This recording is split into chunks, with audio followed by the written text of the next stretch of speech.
చావా ఈ cinema release అయినప్పటి నుంచి ఎన్ని వివాదాలు వస్తున్నాయో మనందరికీ తెలిసిందే.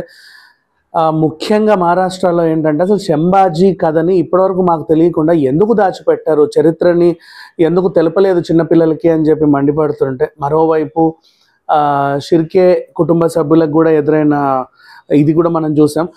ఒక స్టెప్ బై స్టెప్ క్రోనలాజికల్ ఆర్డర్లో చావా సినిమా మీద ఎన్ని వివాదాలు వచ్చాయో చూద్దాం. ఫస్ట్, చావా సినిమా రిలీజ్ అవ్వగానే ఇది చరిత్రను వక్రీకరించారు, నిజంగా అలా జరగలేదు అని చెప్పేసి లైక్ ఎవరు స్వరభాస్కర్ లాంటి వాళ్ళు ఏదో రకంగా తెర మీదకి వచ్చారు. వాళ్ళకి చరిత్ర గురించి ఏంటి సంబంధం అని చాలామంది అడిగితే వాళ్ళు వెనక్కి వెళ్ళారు.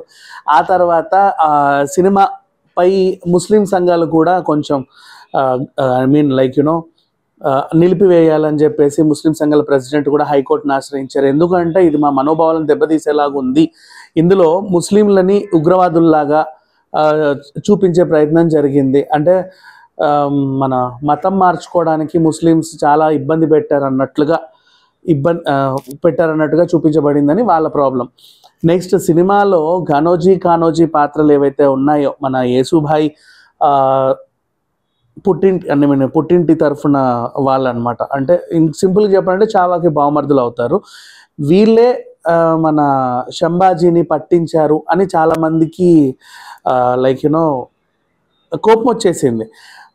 వాళ్ళు ఉండేది ఎక్కడ, మన మహారాష్ట్రలోనే ఉన్నారు, పూణే పరిసర ప్రాంతాల్లో.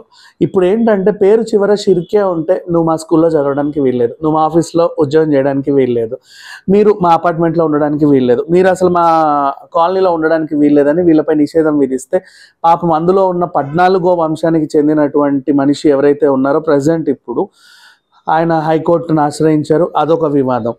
నెక్స్ట్ మళ్ళీ ఔరంగజేబ్ సమాధి, ఇప్పుడు అది చాలా పెద్ద గొడవ అవుతుంది. అయితే ఇక్కడ మన శంభాజీ నగర్లో ఖల్దాబాద్ ఏరియాలో మన ఔరంగజేబ్ సమాధి ఉంది. చాలామంది టూరిస్టులు అక్కడికి వెళ్తూ ఉంటారు, చూస్తూ ఉంటారు. అయితే ఈ సమాధి ఇక్కడ ఉండడానికి వీల్లేదు, ఆ శంభాజీ నగర్లో ఉండడానికి వీల్లేదు అని అక్కడ స్థానికంగా గొడవలు, మామూలు గొడవలు కాదు. నిన్న రాత్రి అయితే చాలామంది ఒకరినొకరు 2 వర్గాలుగా చీలిపోయి కొట్లాడుకుంటే ఒక 20 మంది వరకు ప్రాణాలు పోయాయి.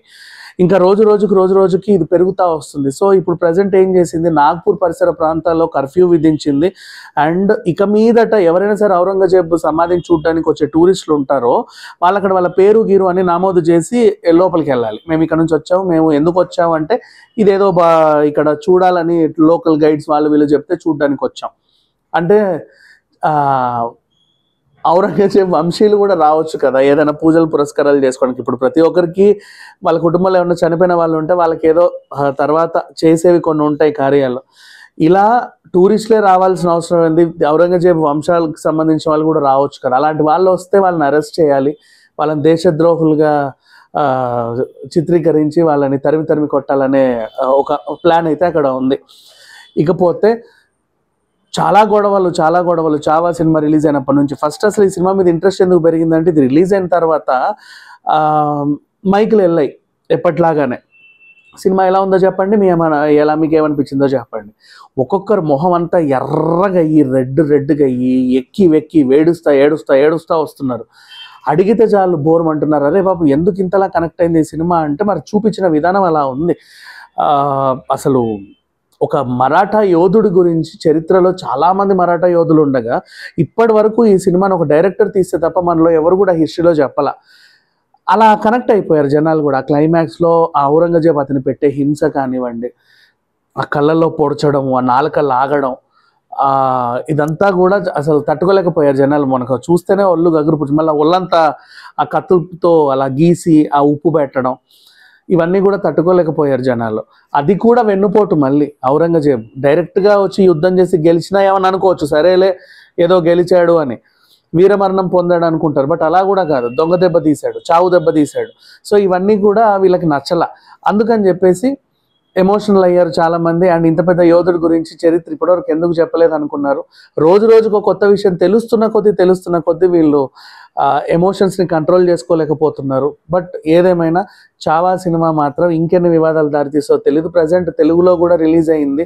స్టార్టింగ్ ఆ డబ్బింగ్ ఏదో ఇబ్బంది పెట్టింది అన్నారు, బట్ ఇప్పుడు తెలుగులో చూసిన వాళ్ళందరూ కూడా చాలా కనెక్ట్ అయిపోయింది సినిమా వచ్చేసి. ఆ డైలాగ్స్ అన్నీ కూడా ఓన్ చేసుకున్నారు, అరే ఇదేంటి అని. ఓవరాల్గా చెప్పాలి అంటే చావా సినిమా నిజంగా ఒక సెన్సేషన్ అని చెప్పుకోవచ్చు. ఇప్పుడైతే కలెక్షన్స్ పరంగా చాలా బాగా ముందుకెళ్తుంది. ఒక చిన్న సినిమా, పైగా డబ్బింగ్ సినిమా అంటే చిన్న సినిమాయే కదా, కొన్ని కోట్లు పెట్టి కొంటారు అంతే. గీతా ఆర్ట్స్ ప్రొడక్షన్స్కి అయితే బోల్డ్ అని డబ్బులు మిగిల్చి పెట్టింది.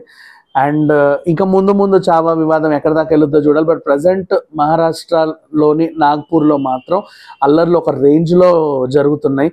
ఇది కాస్త పోలీసులు కర్ఫ్యూ విధించారు అండ్ అక్కడ ఇంటర్నెట్ సేవలు బంద్ చేశారు, 144 సెక్షన్ విధించారు. అయినా సరే అక్కడ గొడవలు అవుతానే ఉన్నాయి. చాలా కాలం తర్వాత ఇలాంటి గొడవలు అవ్వడం ఈ ఒక సినిమా మూలంగా అంటే అది అంటే ఆశ్చర్యంగా ఉంది చెప్పాలి అంటే. Thank you so much.